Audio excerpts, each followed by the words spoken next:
Welcome everyone to the fall analysis seminar CRM Montreal. Jose Maria Martell will talk about uniform rectifiability and elliptic operators satisfying Carleson measure condition. Okay, thank you. So welcome everybody. It's a great pleasure to be here. I wish I could stay in person in Montreal. I've never been there, and probably it's one of the places I want to go, but you see the situation is not good for anybody, and I think it's better if we stay home. Okay, so I'm gonna present some kind of like some development. It's gonna be most of it like a survey with some ideas or some proof about some joint work with the final result is jointly with Steve Hofmann, Svetlana Mayboroda, Tatiana Toro, and Zhao. And this is one of these things that I've been working recently on, which you combine harmonic analysis, partial differential equations, and geometric measures theory. Okay, so let me start with some introduction, kind of recalling the basic background. So suppose that we are given a lead-chip domain in Rn+1. So Dalbert showed in 77 that the harmonic measure, so this is the, I'm gonna recall what is the harmonic measure, but anyway, this is the mechanism to define solutions for the Laplacian in this with boundary data in this lead-chip domain is in the class of weights Reverse-Helder-2. So Reverse-Helder means K here denotes the Radon-Nikodym derivative. It's called the Poisson kernel of omega with respect to sigma, which is the surface measure.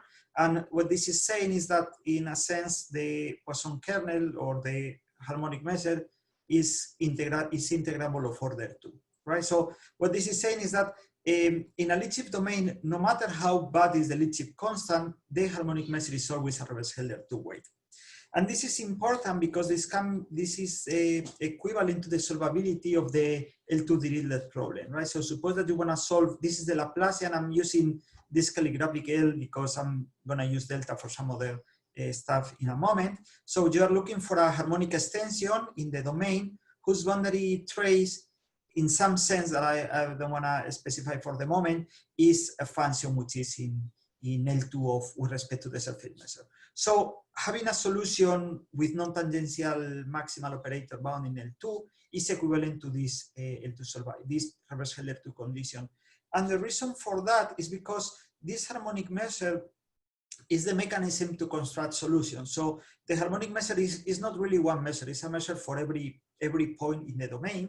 So you can find solutions by integration of f against this harmonic measure. So heuristically, if your function is in L2 with respect to sigma, this needs to be in L2 with respect to sigma for this pairing to be meaningful in a sense. So somehow this is the heuristic saying that why Reverse-Helder-2 is related to L2 solvability. So this is for lead-chip domains. The question is what happens when you go beyond lead-chip domains. So if your domain is worse than lead-chip, so maybe rather than Reverse-Helder-2, which is L2 integrability, maybe you expect to have an integrability very close to L1. In which case, because of this duality game, so remember this is the boundary data is in some space, say here L2, so this is gonna, or in this case it's L2, L2, but in a general case, maybe you're gonna have here L1 plus epsilon, so then your function is natural in some space for P very large. So typically you relate the membership of the harmonic measure to A infinity, which you expect to be in Reverse-Helder class for P very close to 1, with a solvability of some large Q. And this is what you expect to have in more general domains, right? Okay, so let me now recall some of the things that I have already introduced. So we're going to be working in Rn+1 with n at least 2. I would like to avoid the two-dimensional case because you have the complex variable, which maybe is, and you have conformal mappings and things like that, which are maybe convenient.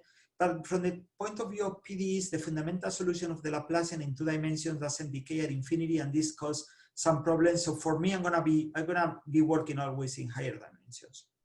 So what is the harmonic measure? So the harmonic measure is a family of probabilities on the boundary. So this is not really one measure, but we call it a measure. So you have a collection of measures indexed by the points on the domain. so that you construct actually this measure solving this classical Dirichlet problem. So you take a function which is continuous with compact support on the boundary, and then you look for harmonic functions, for harmonic extensions of this function. I put here this in quotes because unless you make some further assumption on the domain, it is not clear whether you, for instance, it's not going to be clear whether your solution is continuous all the way to the boundary. So in principle, you have to give some interpretation on this, but I don't want to get into these technical details, right? So what we have to remember is that the harmonic measure is used to define solution. It's actually an abstract way to define the solution. Okay, so this is my domain. So maybe I have kind of like a corner, maybe I have cusp, something like that. And the point of all these things is that the geometry of both the topology of the domain and the smoothness or regularity of the boundary in some sense affect the solvability of a Dirichlet problem. Okay, so there is this interpretation of harmonic measure in terms of probability, which says that suppose that you have a point X. So remember the harmonic measure with polar X of some set on the boundary. You can think of there is a Brownian traveler departing from X, and then you look at the first time that this traveler escaped from the set omega. So this is precisely the probability.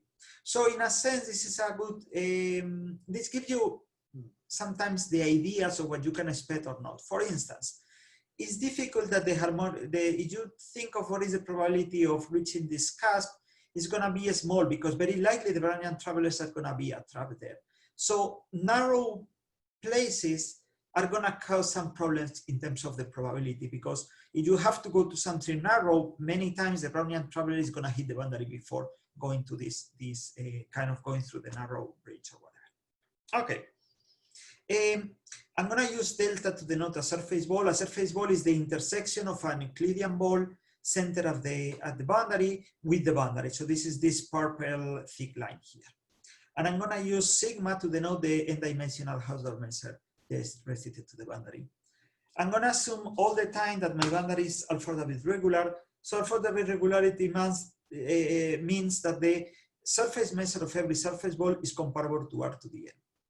Right? So what I'm saying is that in a sense, my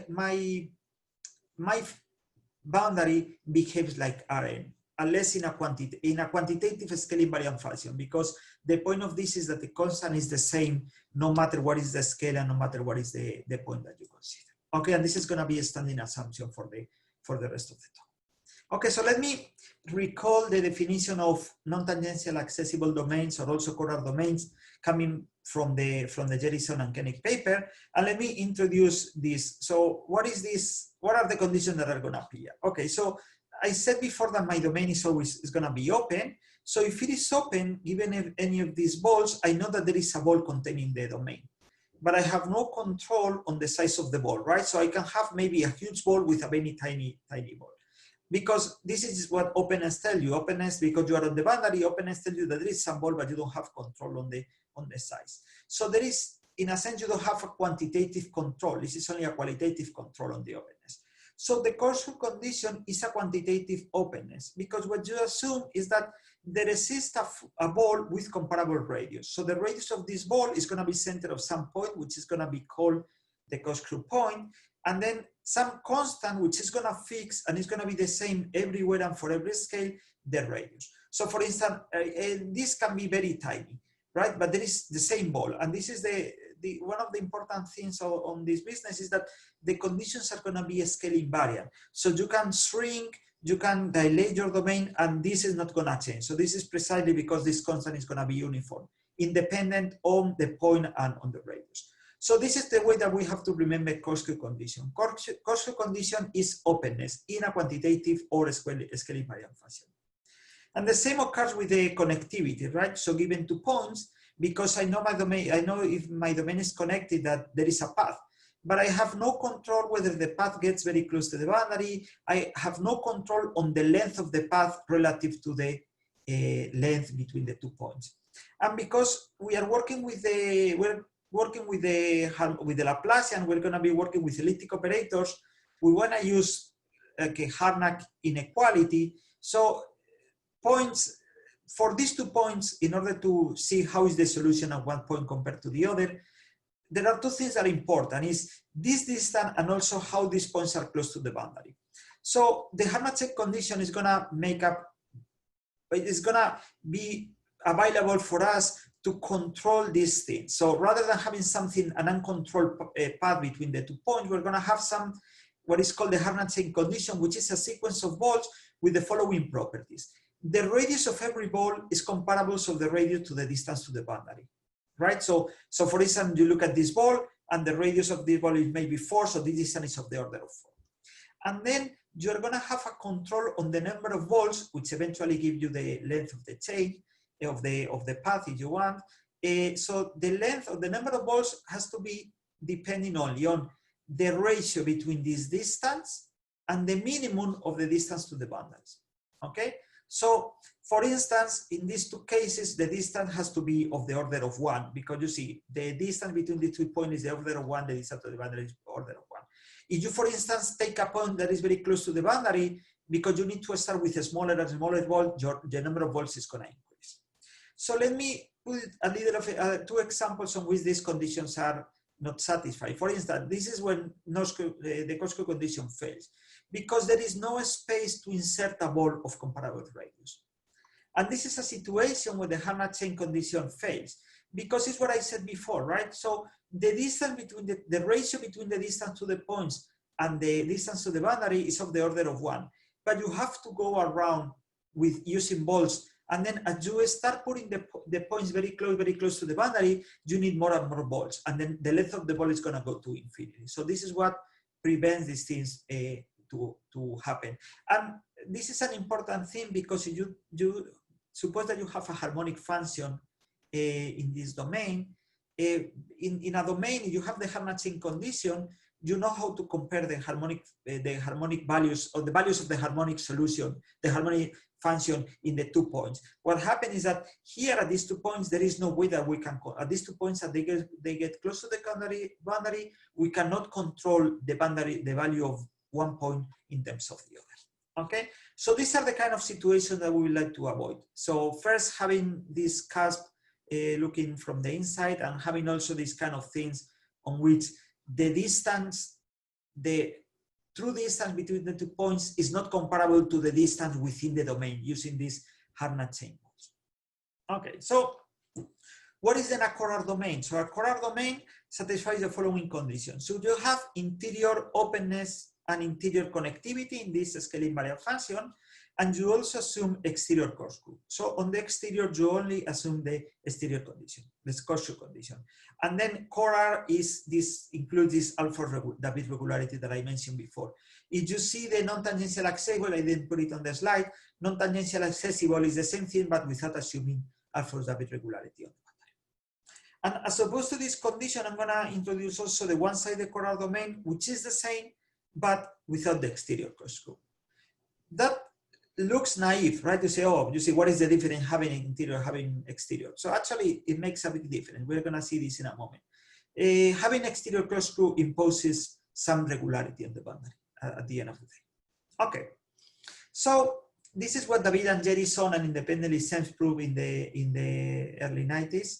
If you have a Corral domain, so now your harmonic measure is in A infinity. So now you know you don't have this nice behavior of Lipschitz domain that you always have Revers-Helder 2 with exponent p equal 2. So now depending on how bad is the Corral domain, maybe you get something very close to 1. But it's always in some Revers-Helder class. Again, you see, Revers-Helder p means this LP condition on the Radon-Nikodym derivative of the harmonic measure with respect to the surface measure. Okay. This is the same as I mentioned before. Revers-Helder p is related to solvability of the Dirichlet problem with data in LP prime. And this is because of the same heuristic before. If your data is in LP, this has to be in LP prime. So in a sense. Okay, so remember that you expect here, if the domain is very bad. So for instance, if you have the upper half space, which is the best domain, or the ball, then this is more than a Lipschitz domain. So your harmonic measure is Revers-Helder infinity, you have solvability for all p's. But you have a Lipschitz, you have p equals 2, and then you make something worse than Lipschitz, you're gonna start losing the p equal 2, you go very close to 1. So which means that solvability occurs here for p very large. So sometimes we rephrase this in terms of solvability for large P. Okay. So the question is, you see, we sim the situation for the Lipschitz domains. So now we know what is the situation for the Corral domains. The question is, can we go beyond? So do we have something if we start dropping assumptions? And my question, and this is what I introduced the previous thing, is can I remove only the exterior condition? I'm gonna keep that the domain itself is nice in terms of the openness condition, is nice in terms of solvability, connectivity, assuming this Harnack chain condition, but I'm gonna remove the exterior information. And the question is how this exterior Corkscrew affect the solvability of this. And we're gonna see that actually affects dramatically. Okay. So let me go back to this thing that I mentioned, that having exterior corkscrews imposes some regularity on the boundary. So this is just for you to remind the two cases. Okay. So actually this was proved that in David and Sem's, in this paper, David and Jerison, actually they saw this thing, that if you have interior and exterior corkscrew, the boundary is uniformly rectifiable. What is uniformly rectifiability? I have here the condition is a little bit technical, is what is called big pieces of Lipschitz images. So what you can do is, given any point and given any scale, you can find a Lipschitz function from the unit ball in Rn to Rn plus 1, so that there is the contact between your set, because rectifiability is about the boundary, so you don't need to have a domain, it's just the closed set, right? So this is the contact between the set, the ball, and the image of the ball, right? So it has to be a portion of Rn. So what this says is that in your boundary or in your setting, you have a big piece of a Lipschitz image, right? Because you see, what is the length of, if your domain, your set is ADR, so this means that if you don't have here, you only put intersection the ball, you know that this surface measure is comparable to N. So what this says is that you have a portion of this which is covered by a Lipschitz image. It could be that maybe it's half, it could be that it's half of the ball, or maybe 1% or 1/1,000,000%. It could be a tiny thing, but again, this is a scale invariant, so it happens everywhere and for every scale. So for every ball, for every point, and for every radius, you're gonna have always the same 1% that is covered by a Lipschitz image.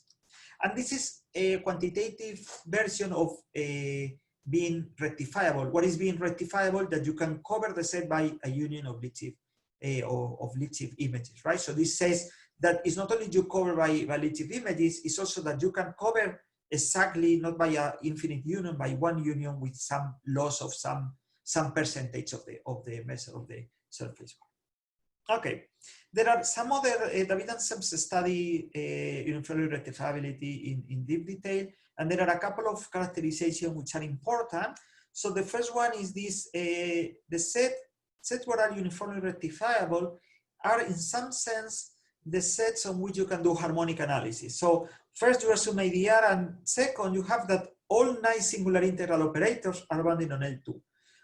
Or when I say here all nice, you can think only on the Riesz transform. This is a deeper result. But somehow you are thinking on convolution operator with a C infinity smooth odd kernel. So this is what we're saying, is that the only sets on which you can do a harmonic analysis, in a sense that you have very nice singular integral operator that are bounded on L2, is this set. Okay? And then there is another interpretation of this in terms of the boundedness of these two derivatives of the single layer. The single layer, this is the convolution with the fundamental solution of the Laplacian. And I'm not going to give the definition, but it's going to appear in a moment. So as we say, here we have to think that in our case, we are thinking of E being the boundary of the domain. So interior and exterior corkscrew implies this kind of big piece, half of the surface ball, 1% of the surface ball is going to agree with a Lipschitz, the image of a Lipschitz function. Okay? Okay. So as I said before, this is the theorem that I want to present. So the difference between one-sided Corral domain is the exterior corkscrew, right?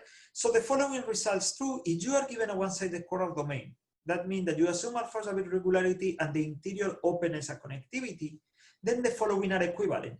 the domain is core, the harmonic measure is A infinity, and the boundary is uniformly rectifiable. So this means that you cannot remove the exterior Corkscrew. Having, say, solvability or A infinity, which remember is the same as solvability for large P, imposes this exterior Corkscrew. It has to be a exterior Corkscrew, and the domain has to be uniformly rectifiable. So this means that you cannot, assuming this background hypothesis, you cannot solve the Dirichlet problem with, say, in LP for large P, unless your boundary poses some regularity. Okay, so who proved this result? So 1 implies 2 is the result that I mentioned before, David and Jerison and Sept independently. So then 2 implies 3, it was a joint work with Steve Hofmann and Ignacio Uriarte. And then I just want to mention this because I put it in the previous slide. It was based on a local TV theorem to show that this operator is bounded on L2, and as I said before, this is equivalent to UR. So there's actually a hard, like a deep tool in harmonic analysis. Local TV theorems are not trivial, on which you have to find some kind of system of accretive function, which is given. This is what kind of the infinite condition allows you to find this system of accretive functions, the B, and this is what is local, because rather than having a one function B, you have a system of B, so that this is an L2 operator. And then how is this related to, uniform rectifiability? Actually, one can also show that uniform rectifiability implies core domain. So actually, knowing uniform rectifiability, knowing that the boundary has this smoothness, implies that you have the exterior Corkscrew. And this is a joint work with Sam, Hofmann, Nistrom, Toro, and myself. Okay, so far this is all we know for the Laplacian. And the question is whether we can get something for more general operators. And okay, so 1 implies 2, as we're gonna see in a moment, is 2 for more general operators. 3 implies 1 is independent of the operator because it's regularity of the boundary versus exterior Corkscrew, right? So this is only about geometry and topology in a sense. And the problem is 2 implies 3. This 2 implies 3 uses this thing. And as I said before, this is the fundamental solution for the Laplacian, which is 1 over x to the n minus 1, which is a very nice smooth kernel, right? And then you put 2 derivatives, and this is kind of makes like a singular integral operator. This is actually a square function estimate. But anyway, the question is that when you start putting general operator, then you lose this. Then your kernel is not going to have pointwise bounds. You don't have regularity for the kernel. So actually, for several years we tried this, and we always got stuck with this, trying to obtain some kind of boundedness for the square function. And the question is that for general operator, this is a bad object. But then we realized that, okay, so actually we also know that y1 implies 3. This is the David Jerison result. So rather than trying to prove 2 implies 3 for general operators, maybe it's easier to try 2 implies 1. At the end of the day, they are equivalent. But somehow maybe you are hiding probably the deep tools in the fact that core domains have to have your boundary, right? So and actually this is going to be our approach. Our approach is try to see that from A infinity you can obtain the exterior Corkscrew, and this is in a sense more flexible than that because we have more tools than rather trying to deal with this object. Okay.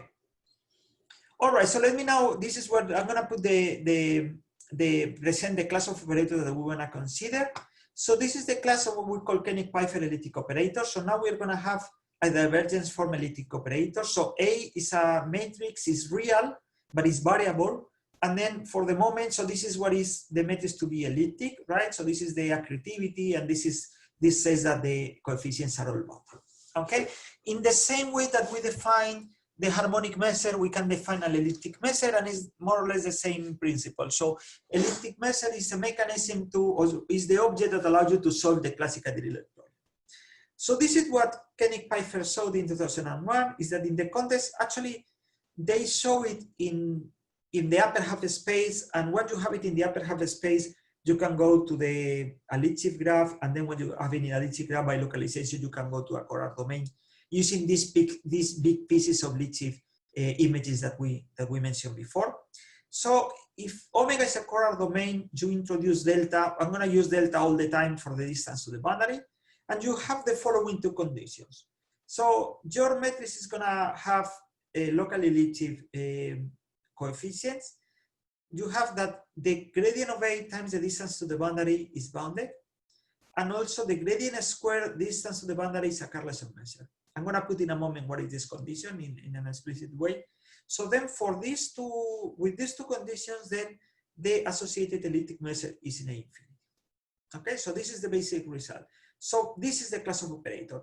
So what is this about? So first of all, this ellipticity and this boundedness says that the coefficients are, suppose that you have like a diagonal matrix, right?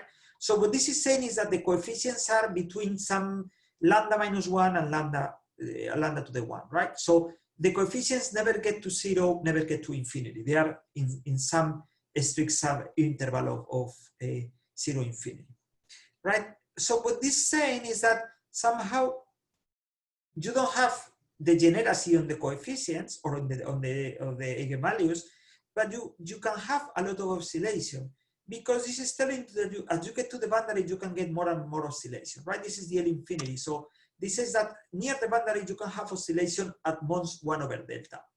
But if you put here 1 over delta, then you're going to get 1 over delta squared times delta, which is 1 over delta, which is not a Carleson measure, right? So actually, this Carleson measure is, say, a little bit better than 1 over delta, right? So a little bit better than 1 over delta, it's gonna tell you that this result works. So again, this is about the oscillation of the coefficients near the boundary. The coefficients or the values are not degenerate. They depend on the point, but they have control. They don't get close to 0. They don't get close to infinity, but still they can oscillate a lot. But you see, the oscillation has to be a little bit better than 1 over the distance to the boundary. Okay, so if this is the right class, and actually this class is sharp, so there are some examples saying that probably even in the upper half space, this is the best you can say. The question is, can we prove, can we characterize, can we have a result in the same spirit as before for this class of operators?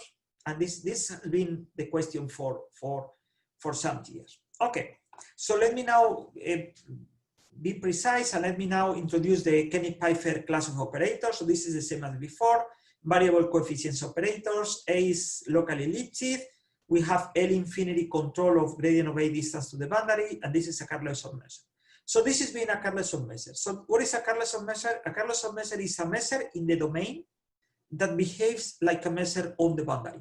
So it's like, you see, you think that this is of order, the dimension of this is n plus 1, and this is dimension n. So it's a measure that behaves almost like an n-dimensional measure in Rn plus 1, right? So you take the supremum over all points, all radius up to the diameter, and then you take the full integration. I'm gonna use this double integral to emphasize with the fact that this is a full integration. This is not an integration of the boundary.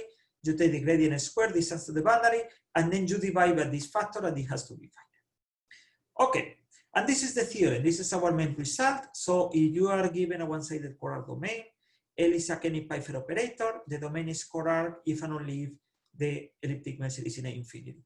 Remember that I already know that this is equivalent to the rectifiability of the boundary, uniform rectifiability of the boundary. So, but I'm gonna just look at this thing. Okay, so 1 implies 2 is the result that Kenig and Pipher proved in 2001, that I mentioned in the previous slide. And then 2 implies 1 is the main result. So this is the joint work with Hofmann, Mayboroda, Toro, Zhao, and myself. Okay. All right. So this is just an equivalent formulation in terms of solvability. Remember that I said before that this is the way to define solutions. So you're given a continuous function with compact support, you integrate against the elliptic measure. This is going to give you a solution. So now you are going to assume that L of u, so actually you have this, and this is what you understand to have the solvability of the LP Dirichlet problem, having this non-tangential. This is the non-tangential maximal function, which is the maximum over a cone on the boundary. So this solvability in this sense is equivalent to the membership of the reverse, the elliptic measure to the class reversal LP prime. So an alternative way to state the previous result is to say that under this background hypothesis, the domain is correct if and only if the Dirichlet problem is solvable for some finite p. For p equal infinity is always solvable. This is maximum principle. But here, what the important thing is to have solvability for some finite p. Okay, so I'm gonna now. My intention is to give a little bit an overview of the proof of this result, because this is kind of actually like a long process, and this is just for you to remember what are my set of hypotheses. This is my goal. Remember, I want to show that this is, I have one-sided Corner domain, and I want to obtain that this is Corner domain.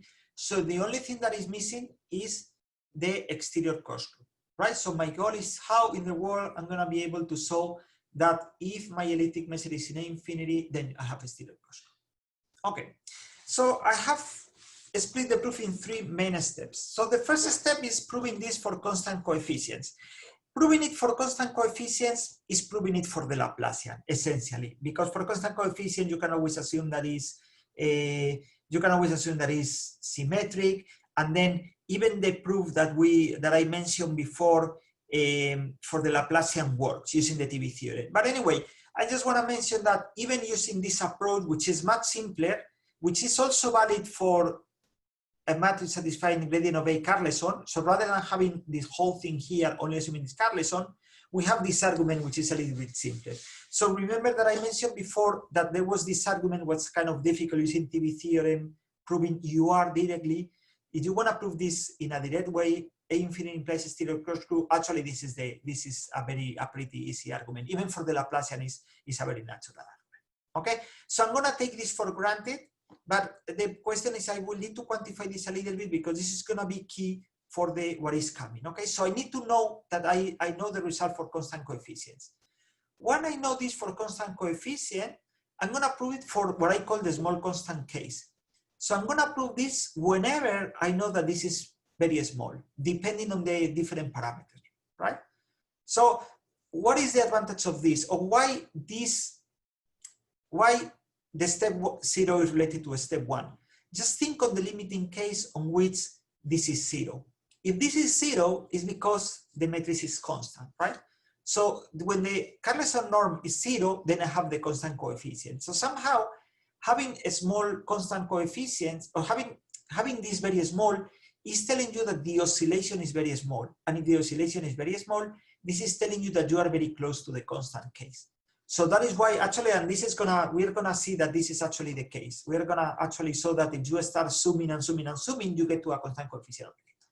Okay, and we're gonna show this by a contradiction and compactness argument. So we are gonna say, okay, suppose that the result is not true, and then I'm gonna get this in a moment. And then once I have a small constant case, I'm gonna be able to extrapolate using what is called extrapolation of Carleson measures, which is a bootstrapping argument, to prove that when I have something for a small constant Carleson measure, I can prove it for the general case of which this is finite. Okay, and so the important thing is that each of the steps are in a sense, or you see, if you don't have the first step, then everything collapses. So actually, every step is built upon the previous step. I'm using the constant coefficient to show a small constant case, and I'm using the small constant case to obtain the large constant case. So this is not that for some time we only knew how to do the small constant case and then we prove the large constant case. No, actually you need the small constant case to bootstrap. Okay, so let me now go to the proof of the small constant case. So this is just for you to remind you that this is the constant coefficient case, right? So I have a one-sided Corner domain, and I need to quantify things because constants are gonna be relevant here, okay? What is the character? So remember, what is a Corner domain? There is the Ahlfors regularity condition, and this is going to be the constant. The openness condition is going to be the constant. The Harnack chain condition is going to be the constant. So somehow I have a Q constant that controls the geometric properties that I'm assuming. I'm having an operator which is constant, the matrix is constant, and the ellipticity is going to be M. Again, you see I have a huge constant that controls the ellipticity. And I have the same infinity constant with, remember, this reverse Helder P condition, and I also have some kind of constant that controls everything. I'm just quantifying the constant. So this result says, and this is all the things that I mentioned before, that I have a stereo Corkscrew with a constant n naught which depends only on n. And I'm gonna need this n naught. This is not constructive, so I know that there is some constant n naught that give you this, but I'm gonna use this n naught in a moment. Okay, so here just keep for you that if you have all important constants under control, then I know that there is some constant n naught depending on m for which I have the stereo Corkscrew. Okay, so now let me put the result. So this is the same n naught that I put there. So give me m which is greater than 2 and define the following object. It's going to be 4 times n naught m to the 100n. The 100 here is irrelevant. It's a huge thing depending on n, right? So even multiplied by a million, m to the 1 millionaire or n squared or whatever. It's a huge thing depending on m. So now, given m, I construct this number. This number is going to be fixed. So there exists some epsilon, depending only on the Sm that is given, so that the following happens. If omega is bounded, and I need to have it bounded for convenience, one-sided Cora domain with character m, I have an elliptic operator with ellipticity m, and I have an infinity that harmonic measure is a infinity with constant m. And my Carleson condition holds with this epsilon that depends on m, so you expect this epsilon to be tiny, tiny, tiny depending on m. The worst is m, the smallest is epsilon. Okay? Then I have a stereo Corkscrew with this constant, precise constant n. So everything is quantified.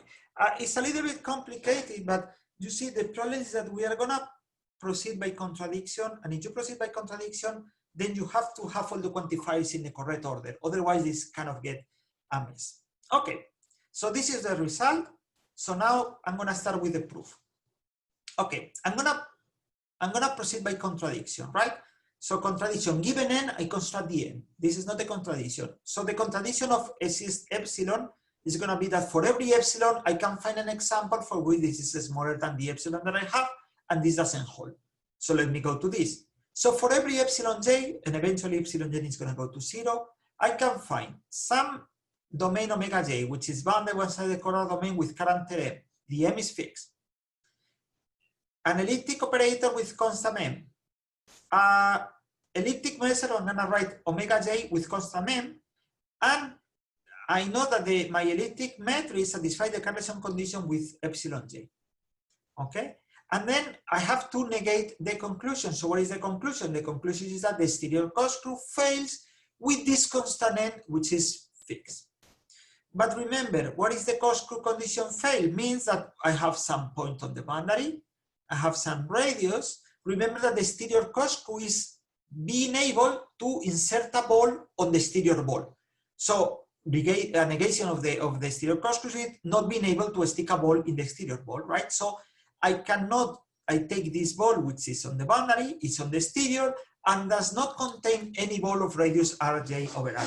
So it means that the exterior is very narrow with this constant. Okay? So this is me. I know that this is kind of a little technical, but this is the way to set up the things. Okay, so I'm gonna take one reduction. So I can assume that Qj is equal to 0, and that Rj is equal to 1. Why? Because I can always translate my domain, and translation doesn't affect any of this condition, right? Because everything is scale invariant. So this takes care of Qj equals 0. And then I can also make a dilation so that I make this Rj I can shrink or dilate the domain so that Rj is equal to 1. Again, if you shrink or dilate your domain, the same is true and the character doesn't change. This, when you do the proper change of variable, doesn't change, this doesn't change. So everything is a scale invariant. So translations and dilation and translation doesn't affect the constant, right? So this is convenient because suppose that the problem here is I have a sequence of domain that are kind of going to infinity. This gives me a problem, right? Because at the end, what I want to show is that I have something in the limit, right? So suppose that this is the problem is that I have a ball that is kind of moving to infinity. This kind of tell you that you are going to have one point which is always at the boundary of all the sets. So you're going to have always a point, and then you have a lot of domains kind of sitting in this point. And then I'll always have like a fixed radius, and the diameter is always greater than 1, because the radius has to be greater than the diameter has to be greater than the radius. So I cannot have a domain which degenerates, right? All the diameters are going to be greater than 1. Okay, I should speed up because otherwise I'm going to go out of time. Okay, so I have, using the interior corkscrew, I'm going to pick some point xj, which is the interior corkscrew for a scale diameter, and this is in the domain. So remember, the exterior corkscrew is comparable to the distance to the boundary. The distance to the boundary is comparable to the diameter, and because this is the ball center at 0, this is comparable to the size. And I have to consider two cases. Remember that the diameter was greater than 1. It could be that after passing to a subsequence, it could be that I have a sequence of diameters that go into infinity, of a sequence that go into some finite number. I'm going to just look at the first case, of the diameter going to infinity, the other is the same. Okay, so I'm going to define this auxiliary function. This is the Green's function. This is Green's function at the pole xj, and this is going to be the harmonic, the associated elliptic measure with this normalization. Okay, and what I can obtain is the following. I have a sequence of things, so I'm going to pass to many times to subsequences. So I can find a limit which is going to be continuous everywhere, so that I have convergence uniformly on compacta. I have weak convergence for the gradients in L2 log, and then the domains. Actually, I can define omega star, which is the set of points where U star is greater than 0. So the closure of the omega j converges in the half-door distance to omega j, the closure of omega star, and the boundaries converge to the boundary. The boundaries of omega j converge to the boundary of this domain. And moreover, the one-sided corner domain is preserved, but maybe losing something, right? So remember that my omega was a corner domain with constant m. So now I'm taking, okay, maybe you start with constant 5 and then you go to 5 million. Okay, that is 5. Okay, so what this is saying is that using this auxiliary function, I can find a domain using this limiting, which is a one-sided corner domain. So moreover, passing again to a subsequent, I can find a matrix, because everything is kind of it's like a blow up at some point, which is the 0. So it's like zooming 0. What you get is a constant coefficient operator, and this is where you use that you have your. Remember, I'm gonna go back a little bit. Remember that I have this going to 0. I have this condition with this says that this goes to 0. So in the limit, I have this going to 0, which means that my operator is going to be constant. So that's somehow what I'm using. So I have a limiting for the matrices so that the corresponding elliptic measure converges weakly to the limiting elliptic measure. But then because of this convergence, the A infinity, which hold uniformly for omega j, remember that all the omega j have the same constant n. I know that again, this is constant, maybe with a huge constant, but I still have this condition.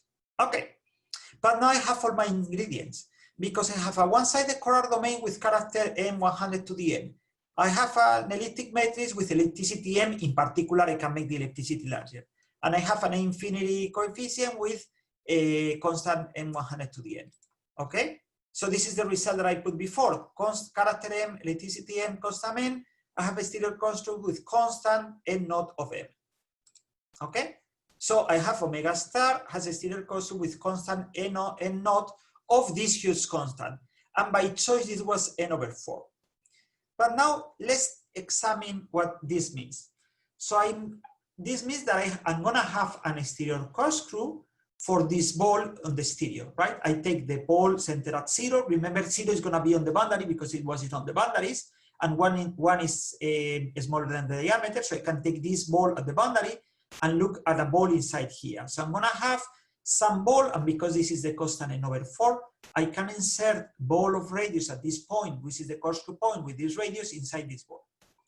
But remember that I know that omega j star converges to omega star in the Hausdorff distance. So this means that for j very large, this is like a local convergence, the things has to be very close.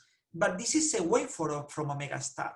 So maybe I'm losing something like a quarter, but I can show that there is a, here I can show that there is a ball, a smaller ball, which is containing this thing. But this is a contradiction, because remember my contradiction, I don't have a ball of radius Rj which is 1 over n. Okay, so this is the way that I reach the contradiction. When you go to the limit, I got in the limit there is a Corkscrew point, but because of the convergence of the sets, this means that for j very large, I'm going to have a stereo Corkscrew, and this kind of makes the argument giving you a contradiction. So this means that I have proved the small constant case. Okay, so this is what I have proved so far. I have a small number depending only on m, right? So this is epsilon depend on m only. And then this n was fixed depending on the value m as well, and then on dimension. Okay. So how is the large constant case? So now the large constant case is just the result of say, okay, I have this regardless whether this is a small or large. Okay, it's the same thing. If I have character m, ellipticity m, infinity constant n, and I have this finite, I'm going to have an stereo Corkscrew, which is going to depend on m and also this norm in here. Okay. So how do I prove this? I'm going to use the following characterization, which says the following thing. This is even in a very general setting. Suppose that you are given an open set. Suppose that you have interior Corkscrew. Then the boundary is uniformly rectifiable if and only if we have what is called Carleson measure estimates. Carleson measure estimates is the following thing, is that any bounded harmonic function satisfies a Carleson measure condition. This is the same condition that I have put on the matrix, right? And this says that the gradient of u square distance to the boundary satisfies a Carleson condition, control in terms of the L infinity norm. Okay? So remember that I said before that I know already that UR in my setting is equivalent to a stereo Corkscrew. So I can use the characterization and then it suffices for me to obtain it. But this is for harmonic functions. This is not for elliptic, for solutions of my elliptic operator, and this is important. So what I'm gonna do is I'm gonna fix a bounded harmonic function in the domain. I can renormalize by 1 because this is linear. And then my goal is to show that a finiteness of the coefficient, the Carleson condition of the coefficients implies this Carleson measure condition, which is this case that says this is smaller than infinity because it's equal to 1. Okay? So this is, at the end of the day, in an abstract way, a proof saying Carleson implies Carleson. And for this kind of thing, we have this mechanism which is called extrapolation of Carleson measures, which says the following, that in order to show that some Carleson measure implies Carleson condition, you just need to do the following thing. I know that this is a little rough, but you just need to know that you just need to find very tiny numbers so that anytime you have some, I'm gonna put this in the next slide, this is what is called a sawtooth domain. So anytime the restriction of your measure to some special domain, if this is smaller than lambda, you are able to show this for the restriction again. So somehow what this is saying is like, rather than proving this in general, you can put yourself in a situation on which you restrict yourself to some domain on which this is small, and then you just need to show that this is finite dependent on gamma. And the only point is to obtain the gamma.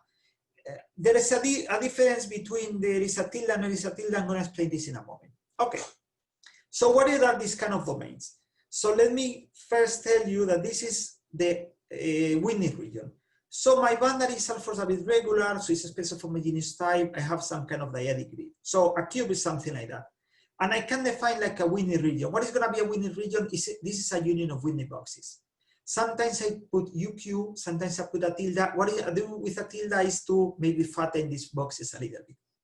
So given any Q, I define the Whitney region, or maybe a fatten Whitney region. So what is a sawtooth? So a sawtooth is something along the following lines. You give me a stopping time family, and then I take all the Whitney regions, now with a dilation, so that Q are contained in Q naught, but Q is not contained in any QJ. So if you think on a stopping time family, you are doing the union of the Whitney regions on those cubes on which you haven't stopped, right? So the stopping time, you start with a cube and you stop when something happens. So in between is when you make these unions. And this is, for instance, the picture here, okay? All right, so this is on another, this is more like a geometrical stuff. If you have a one-sided Corot domain with constant m, any sawtooth of this kind is a Corot domain with constant m to the n. And this is the hardest part of this of the argument, of this part of the argument, is to show that A infinity is inherited from the domain to this sawtooth domain. And again, you lose something. Okay. So now, remember, my assumption is that I know that this is going to be a small, this to be chosen. And my goal is to obtain this Carleson measure condition. Okay. I'm gonna pick, remember the small constant gives me that there is an epsilon that depends on m, and then this all is depending on m. Okay, so I'm gonna pick epsilon m, which is gonna be epsilon depending on the constant m to the 10 to the n.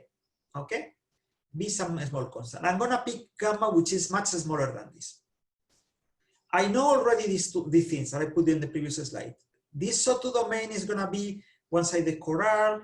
It's gonna be, of course, this is elliptic because it's a restriction, and then you have the same property, and then you can inherit also the infinite condition with this constant. And now one can see that, okay, this is the restriction to this set, but the Carleson norm is computing omega. You can show that actually you can pass from here to here, on which it's not the restriction, it's actually the Carleson norm computed in the sawtooth domain is smaller than C gamma to the 1 over n. And this is what is going to be smaller than epsilon n. So now I have all the ingredients. I have all the ingredients with now m to the 10 to the n. So let me go back again to this result. So I'm going to have the n, which is chosen so that is true.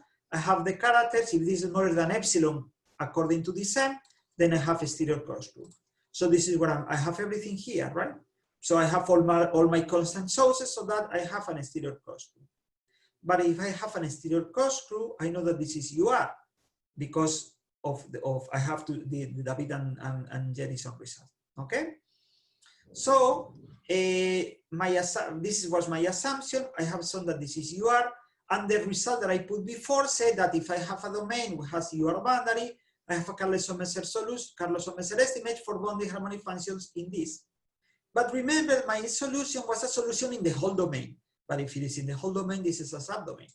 So I can, first of all, I'm here in this thing, and I'm gonna insert the distance to the boundary in the, remember that it was a flattening.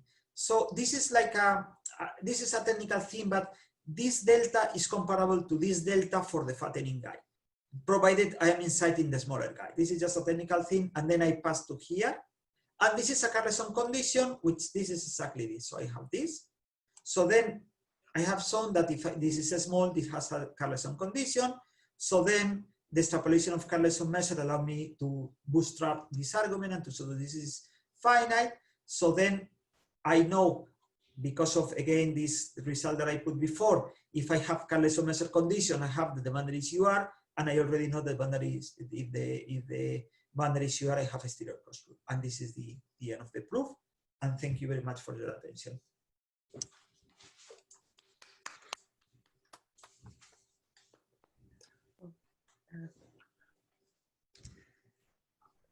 Well, thank you very much for a great talk.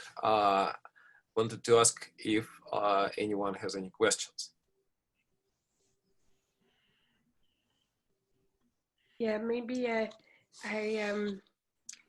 don't know, maybe this is difficult to do on an online talk, but is there an example you could give when the corkscrew, exterior corkscrew fails and then things go very badly in terms of solvability? And yes, is the complement of the four-corner Cantor set.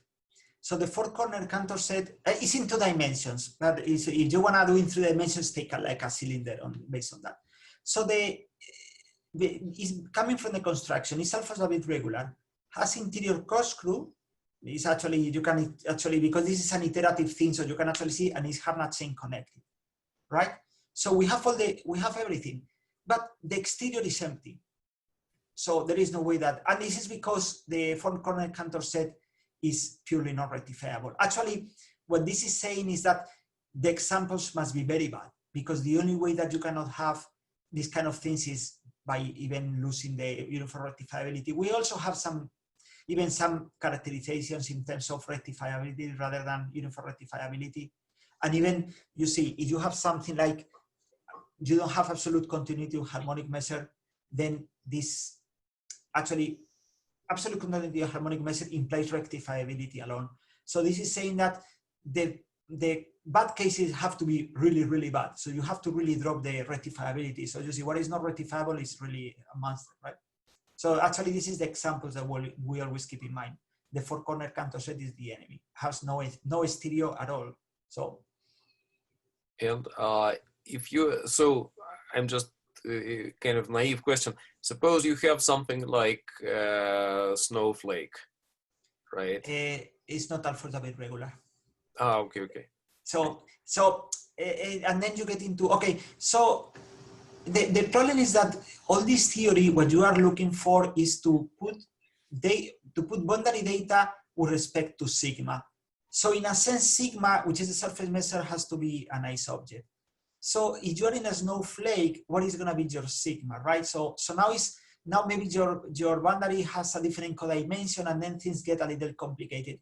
So we have some recent work on which what we do is, in a snowflake, we can do things, because in a snowflake you have a stereo Corkscrew. But in that case, maybe what you can have is maybe a infinity of one elliptic operator with respect to another elliptic operator.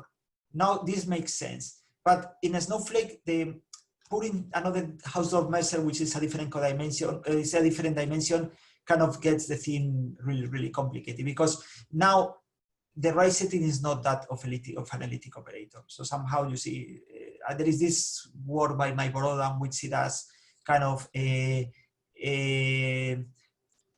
all this kind of elliptic theory for higher codimensions and things like that. And I guess that the point is, like, the elliptic operators are going to be problematic in a set like a snowflake. You can do some stuff, but in terms of regularity on the boundary and solvability of the boundary is problematic. I see, I see. Thank you. Mm-hmm. Mm-hmm.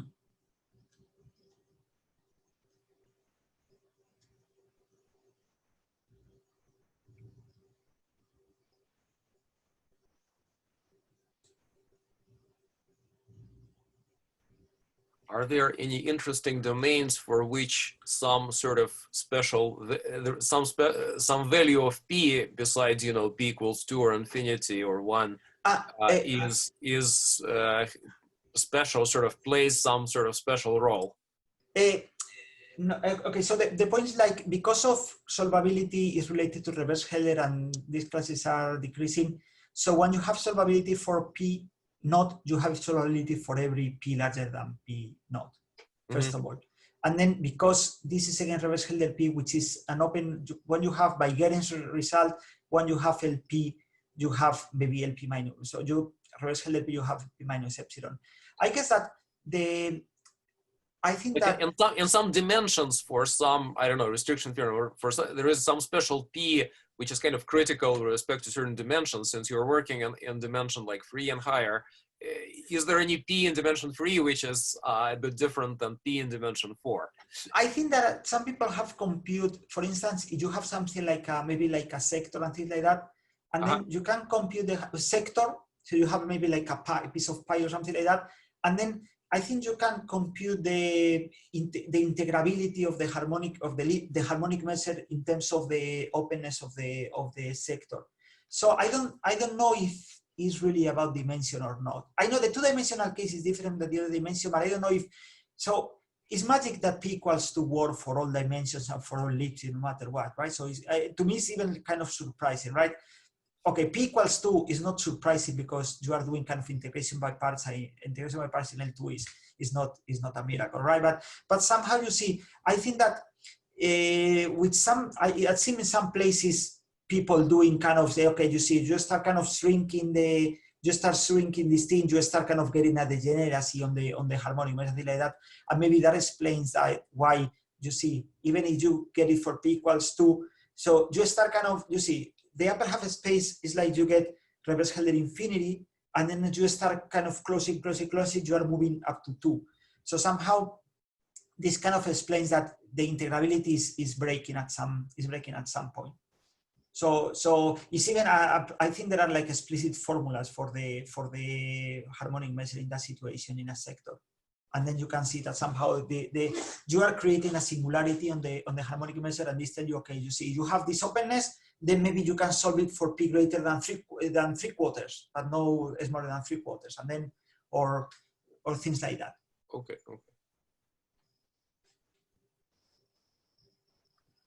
And so you are working mostly with like scalar problems, right? But in higher dimensions, sometimes you may want to solve some kind of boundary value problems for vector valued, like for elliptic systems, or But then there are various kinds of boundary conditions you can put, and I have absolutely no idea for kind of rough domains what.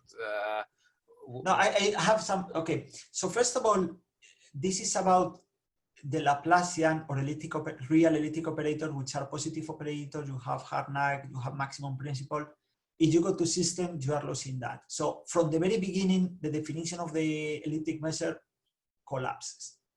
And then there are other tools that you can use, say, for systems. For instance, you can use, if the domain is bounded, you can use compactness and Fredholm theory, and there is this Hofmann, Mitrea, Taylor International Mathematical Research Notices, on which they do using layer potentials. So inverting the operator, you can use layer potentials, and they do this in bounded domains. In bounded domains, you can use compactness. But this is all or nothing. And this is for constant coefficients. For constant coefficients, but this is all or nothing. It means that for constant coefficients, somehow you get all the p's. So there is no about p equals 2. You get all the p's between 1 and infinity. And then for a bounded domain, there is a recent thing that we did together with Marius Mitrea, Irina Mitrea, Dorina Mitrea, and my former student, Juanjo Marin, which is actually a book which I am finished as I speak. On which we do in the abundant domains, and then we have the same kind of theory, knowing that the unit normal of the BMO norm of the unit normal is sufficiently small. So somehow it's a flatness result. And there you just invert layer potentials using Neumann series. So somehow for systems, constant coefficients, layer potentials is probably the best you can say. I don't know if there are some other tools that you can, because you start losing positivity and maximum principle, and then all these techniques that I have shown, they kind of go. Okay, but for bounded domains, you are saying things are a little bit better, yeah? Okay, better in a sense that for bounded domains, I don't know if it is better, but somehow you see for bounded domain you have compactness, and compactness is in a sense maybe more flexible than having a smallness of the, I don't know, if you compare the result that we have now for bounded domains, for unbounded domains, and at the end of the day, you are also assuming some kind of smallness. In unbounded domain, you assume a smallness per se of the unit normal in a BMO norm, and in the bounded domain, you have to assume that your unit normal is close to VMO, vanishing mean oscillation. Also, so there is some kind of a smallness. So just think of, for instance, on the unit ball. On the unit ball, the unit normal is not in VMO. Or it's in VMO, but the norm is 1. So the VMO norm on the unit normal is 1. But it still is a continuous function, right? So it is in VMO. So this is kind of the example. And then you have to think that in the abundant domains, the example is the upper half space, on which the unit normal is constant, so its BMO norm is 0. So I think I think the results are kind of parallel one to another, and one uses compactness, and the unbounded case compactness is not available. Actually, there is no hope for compactness. Thank you. Mm-hmm. Are there any other questions? Well, so if there are no further questions, let's thank Jose very much. Thank you very much. Okay. Thank you for the Beautiful invitation. talk. It's been a pleasure to give the talk. Hope next time I can do it in person. Yeah. Yes. Be glad. Thank you very much. Yeah. You're very much welcome.